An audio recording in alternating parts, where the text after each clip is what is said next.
Саламатсыздарбы? Менин атым Ыдырыс, фамилиям Исаков. Мен дагы деле Баткендемин. Баткендин ушул Лейлек районуна караштуу Арка деген айылда жүрөмүн. Бул Арканын дагы аркасында ошол Арка айылынын мына чыгыш тарабында турган жер. Бул жер баягы Каттатуз деген чоң баягы нефтинин кенинде турам. Бул жерде Кыргызстанда нефти жок дейбиз, көрсө бар экен. Болгондо дагы ушу Баткенде экен. Мынау вышкалар ошону разработка кылабыз деп алып келгендеги азыркы вышкалар. Бирок иштебей турат. Наркы жакта дагы анча-мынча жанагы нефтини качат эте турган, ушу соруп чыгара турган жабдыктары бар экен. Бул жер 70-жылдары ачылган. Бул жерден көбүнчө газ чыгат экен. Анан баягы туздуу суу чыгат экен. Шор. Ал пайдалуу экен, ал керек экен. Бул жерди 70-жылдары ачылган, ошодон бери тажиктер иштетип келаткан. Бирок азыр 2013-жылдары Атамбаев президент болуп турган маалда бул жерди бир тараптуу Кыргызстанга өткөрүшкөн. Ага чейин СССРдин бузулганына ошол 91-жылы бузула турган болсо 90-жылы.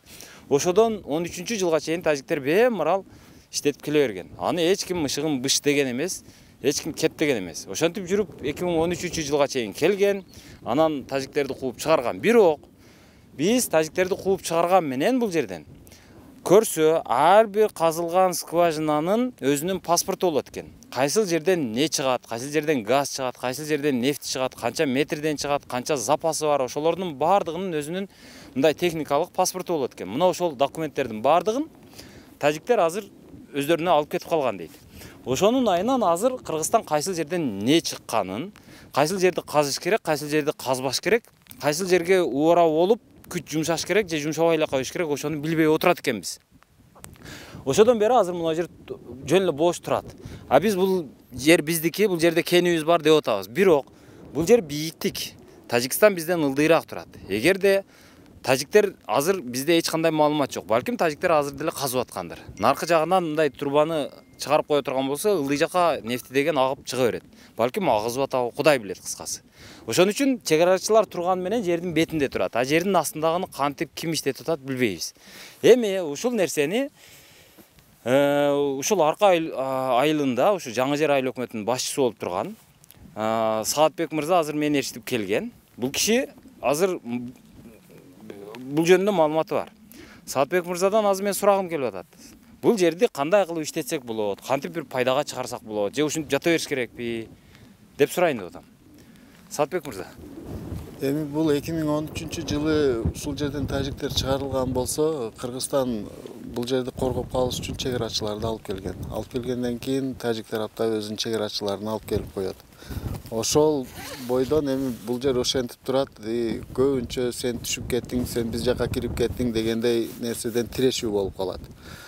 Менин оюмча азыр бул жерден чегарачыларды чыгарып эле бул жерге баягы гражданский эле ишкерлерди алып келиш керек го дейм. Себеби НПЗ кура турган болсо, же болбосо акитаж күйгүзө турган болсо, же могул жерде жасай турган иштерди гражданский эмелерге бериш керек дейм да, специалисттерди. Бөлүп эле.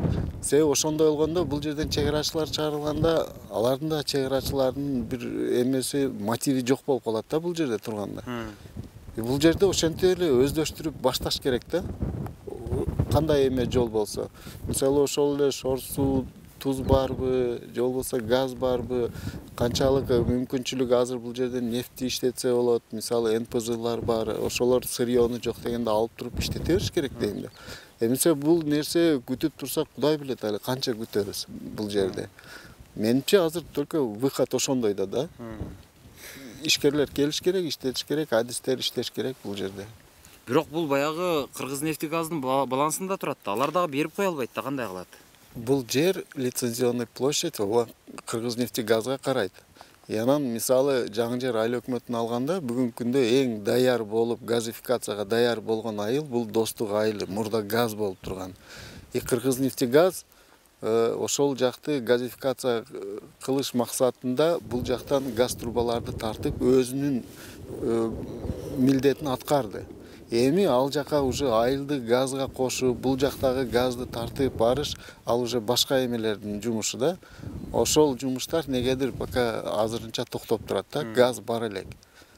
Газ бар турат жердин астында. газ бар бул жерден чыгат.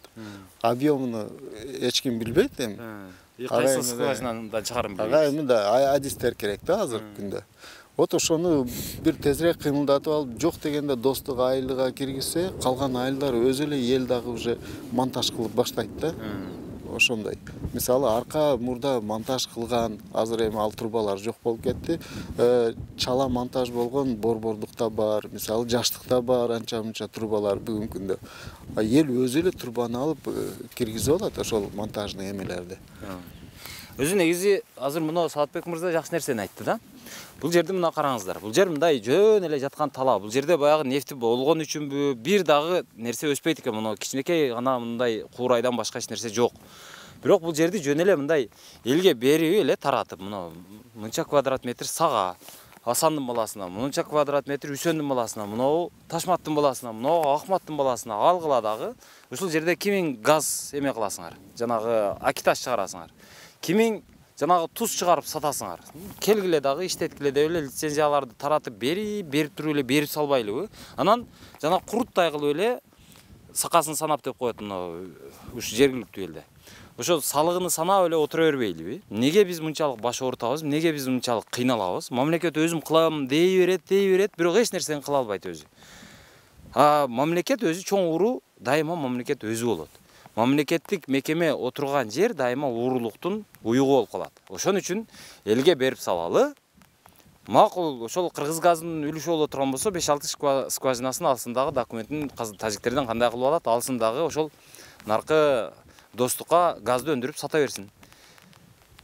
Бензин өндүрө турган болсо, бензин эгер чыгара ала турган болсо, макул анысын да кыла берсин. Бирок мына участканы берип кое турган болсо, эл өзү деле өзү адисин чакырып келип, өзү жабдыгын алып келип, өзү газды чыгарып, өзү аны пайдаланып, ушул жерден жанагы таш алып келиш керекпи?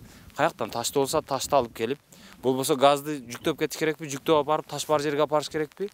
Болбосо ошол жерге барып, кыскасы, ошентип ишин кылса боло берет эле го деп ойлойм да мен. Неге эле кармап отурабыз? Ошо анткени мына бизде азыр ушул жаңы жер айыл өкмөтү өзү бир 15 000 калк жашаган айыл экен. Бул дотацияда отурат. Бул Кыргызстандын эң ушу Тажикстан менен чектешкен жеринде турат. Бул жерде эл мындай алганда эл жанагы дыйканчылыктан анча-мынча малдан башка эч нерсеси жок.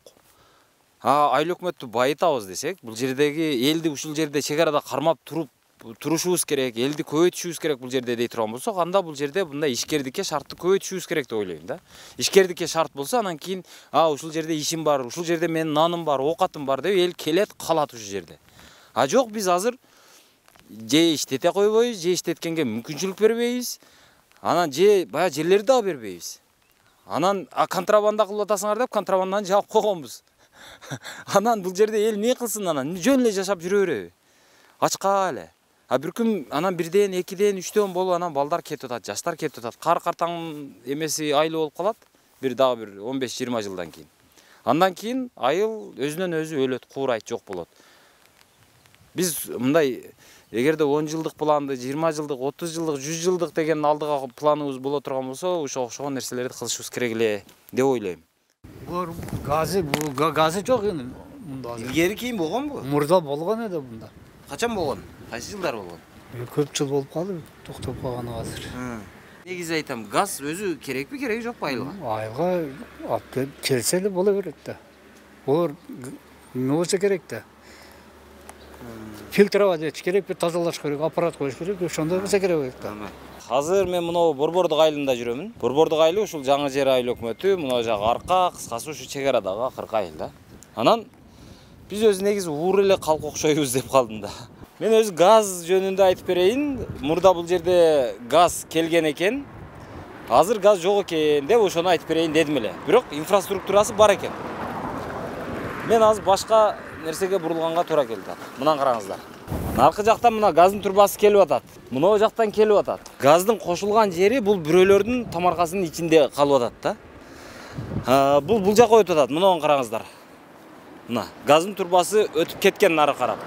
Бул жактан нары карап өткөн. Демек, азыр мына көчөлөрдүн бардыгы өзүнчө эле мындай жасалма түрдө эле мындай тарып кеткендей да. Мына столбаларды караңыздар. Бардыгы кимдир бирөөлөрдүн мындай огородунун ичине кирип тургандай болуп турат. Мына столбаларды караңыздар мына. Столба Мынау бирөөнүн короосунун ичинде турат. Булардын бардыгы мыйзамсыз. Биз жер урдаганбыз. Мынау толук уурулук. Газ турбалары, мынау газ турбалары дагы огороддун ичинде жайгашып атат. Наркынын карасаңыз ал дагы огороддун ичинде турат. Бул жагын карасаңыз бул дагы бирөөнүн огороддун ичинде турат. Нарк тарабына карасаңыз бул дагы, бул тарабына карасаңыз бул дагы, бул жагына карасаңыз бул жагы. Уурулук эле кылып отурабыз да, биз жерди дагы уурдап атабыз, жолду дагы уурдап атабыз. Анан бар инфраструктурасы бар экен эми газ. Бирок газ өзү жок. Газ бир нече жыл болуптур, ушу токтогон дейт. Азыр нарактагы даяр газды ала албай, тажиктерге алдырып коюп отурат окшойбуз.